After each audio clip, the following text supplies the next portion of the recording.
Today I'm taking a look at the WORKPRO 13-piece 3/8 drive Crowfoot wrench set. So it actually comes with a nice case. And there is the set. So we got 10, 11, 12, 13, 14, 15, 16, 17, 18, and 19. So no skips between a 10 and a 19.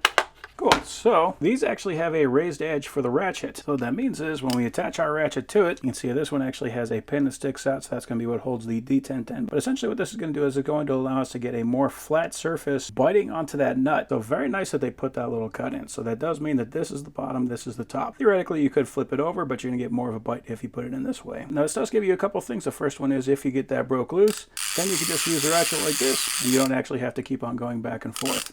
So these things can come in handy if you really know how to use them. Most of the time though, these are going to be used for breaking loose bolts that are going to have to fit around a line, and then the nut is going to be closer to the base, but also that you have to get deep inside of a well. So something like a transmission line is pretty common. Really for anything where you want to have a wrench but you don't have all the room for the handle, you can take this, add one of these extensions, drop that on a ratchet, and then you'll have some room where you can actually get in there. So the reason this pin is sticking out is because this D10 needs to be able to fall out. The only way it's going to be able to do that is if there's room for it. These Crowfoot wrenches do not have a D10 slot cut out in them. I've yet to see any Crowfoot wrenches that actually do. So what that means is theoretically this could slip off, but it does hold on there fairly well. That is just one of those things you have to deal with if you're going to be using Crowfoot wrenches. So you can see on here it is stamped as well as laser marked, and it says WORKPRO on it, so we know it goes in this set. It's a fairly unique set of Crowfoot wrenches anyway, so I don't think that mixing that up would be a problem. We also have this 3/8 extension, which you've already seen. It also comes with a 6-inch as well as a 1/2-inch to 3/8 adapter. So if you want to use a 1/2-inch ratchet with these Crowfoot, you'll be able to use this to make that happen. So I got a bolt right here.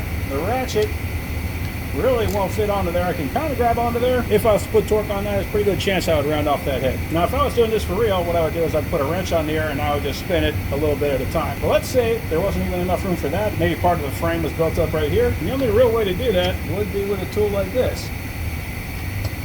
There we go. And I can just kind of back that guy out.